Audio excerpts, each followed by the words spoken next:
Harga GPU yang notabene itu adalah komponen terkuat untuk pendukung gaming emang lagi ancur-ancurnya saat ini.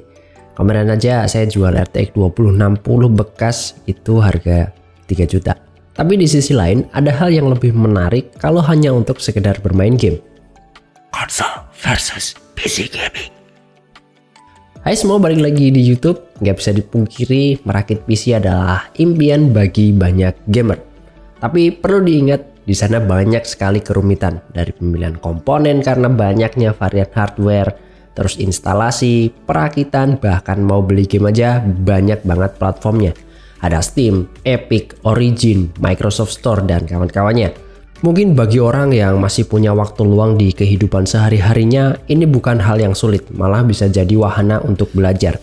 Tapi bagi sebagian orang, contohnya saya, seorang yang udah berkeluarga dan punya anak-anak yang masih kecil-kecil, yang harus menata budget keuangan supaya dapur ngebul, ngerakit PC hanya sekedar untuk bermain game, sepertinya bukan pilihan yang bijak.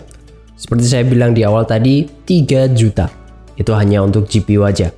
Harus nambah berjuta-juta lagi untuk bisa nyaman main di resolusi 1080p 60 fps. Mau 1440p atau bahkan 4K. Nambahnya juga lebih banyak lagi.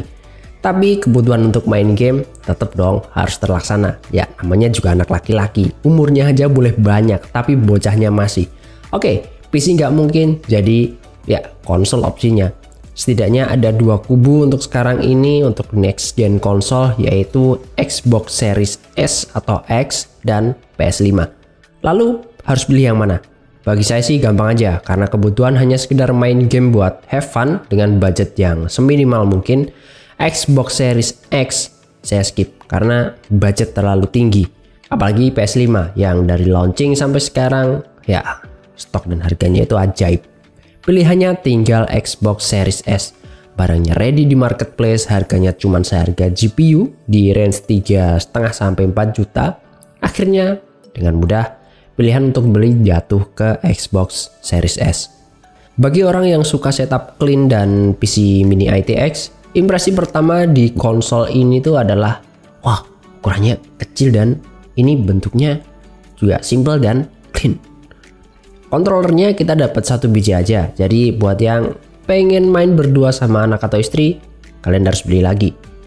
Begitu masuk ke Game Pass, wow, ini library gamenya banyak banget. Mana 2 bulan cuma 20.000 untuk subscribe-nya. Tapi tujuan beli konsol ini sebenarnya adalah buat main FIFA 2023. Karena beberapa tahun belakang ini nih saya ngikutin FIFA, yang mana FIFA 2023 itu nggak ada di Game Pass. Dan di sini baru berasa ribetnya ketika mau beli game.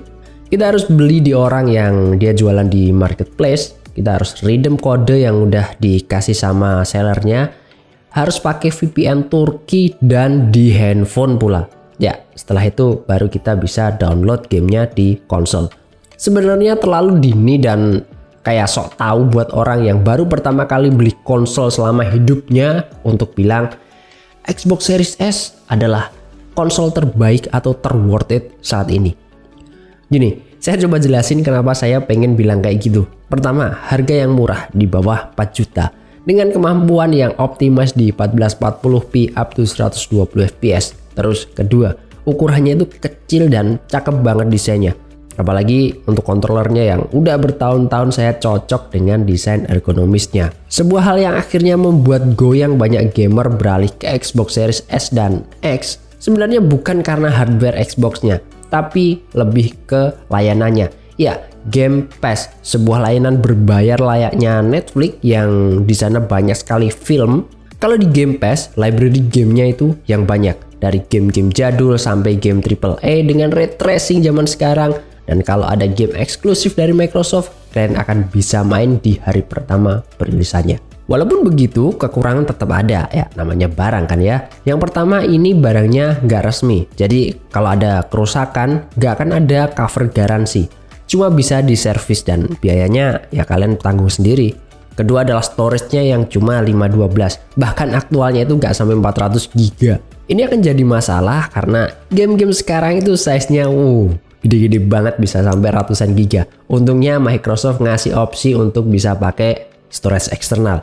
Dan yang terakhir yang berasa banget di saya adalah ini adalah digital version. Nggak ada disk atau kaset untuk gamenya, semua harus full download. Ya buat yang punya internet kenceng sih mungkin nggak masalah ya. Tapi yang internet speednya pas-pasan atau bahkan masih pakai kuota, ini akan jadi PR yang sangat merepotkan. Lalu ada hal yang mungkin jadi kekurangan untuk beberapa orang, bahkan saya di awal-awal, yaitu hello, 2022 kontrolernya masih pakai baterai Tamiya. Kemana aja Xbox? Tapi stigma itu terbantahkan saat lagi asik-asik main game, tiba-tiba baterai kontrolernya habis. Buat saya sih gampang aja, tinggal ambil baterai di mainan anak saya, ganti, dan kita bisa main lagi. Nggak perlu harus nunggu di charge dulu baru bisa lanjut main. Wait.